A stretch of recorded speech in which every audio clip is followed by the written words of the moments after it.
J'ai 7 ans. Je vis dans la Drôme au bout d'un chemin de cailloux. Quand on quitte la route et qu'on descend, on voit peu à peu apparaître le toit de la maison et puis le grand chêne sur la droite. On gare la voiture derrière la maison. Pour entrer dans la cour, il faut passer sous le porche qui me sert de perchoir. Comme un oiseau, je trouve toujours un endroit en hauteur. Et celui que je préfère, c'est le toit plat du four à pain. Il suffirait que j'ouvre mes ailes de moineau pour m'échapper, loin de tout danger. Ma maman a quitté mon papa à notre retour de Chine. Je m'en souviens pas. On s'est retrouvés tous les trois, mon grand frère Babou, maman et moi.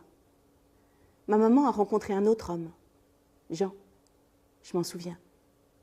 Babou s'entend bien avec lui. Moi non. J'ai mal. Toujours mal quelque part.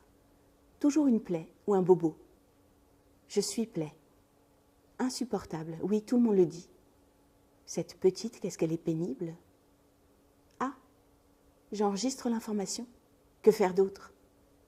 Même le chien Zouzou m'évite.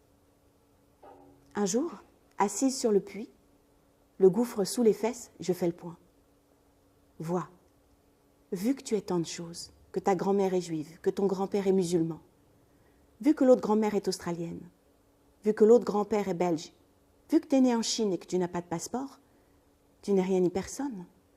Peut-être pour ça que ça t'arrive à toi.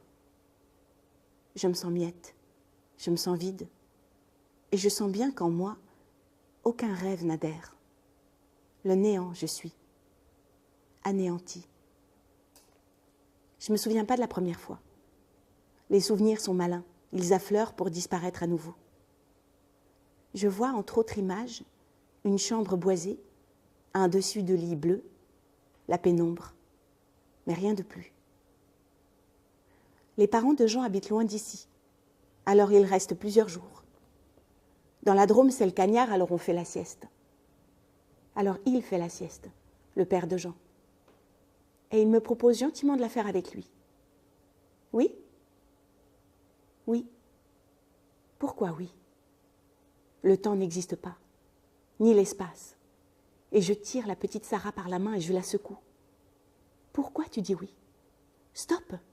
Sors! Claque la porte et dévale les escaliers. Dis non! Au lieu de cela, c'est l'orgasme. Et tout vole en éclats.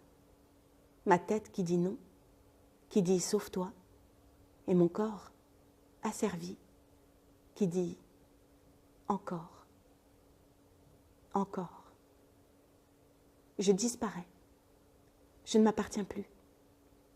Et orgasme. Encore.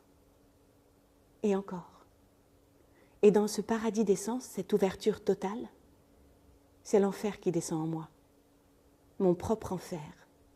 Mon corps qui dit oui, ma tête qui dit non.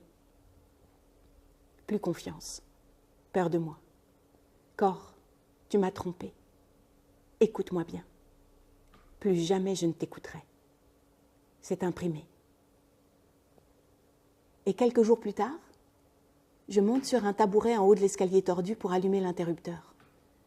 Et c'est la chute. Et j'atterris pile le pied du tabouret entre mes jambes. Pile sur le mont de Vénus, pile sur le clitoris, et mon sexe devient bleu, et violet, et jaune. Voilà, vilaine punition que je m'inflige. Et je ne parle pas. Je veux écrire mes mémoires. Je veux appeler au secours. J'ai lu les mémoires d'un âne de la comtesse de Ségur, alors je décide que si cet animal peut prendre la plume, je le peux aussi. Et je commence ainsi. Je suis née à Taïwan, mais je suis apatride. J'habite dans la Drôme. Chez moi, il n'y a ni toilette ni téléphone. Mais il y a dans la cuisine un poêle à bois contre lequel je peux coller mon dos pour lire. J'aime lire, plus que tout. Ma maman est mi-indonésienne, mi-hollandaise, et mon père, mi-belge, mi-australien. Mais il habite à Londres. On le voit pour les vacances. Il nous emmène partout en voyage.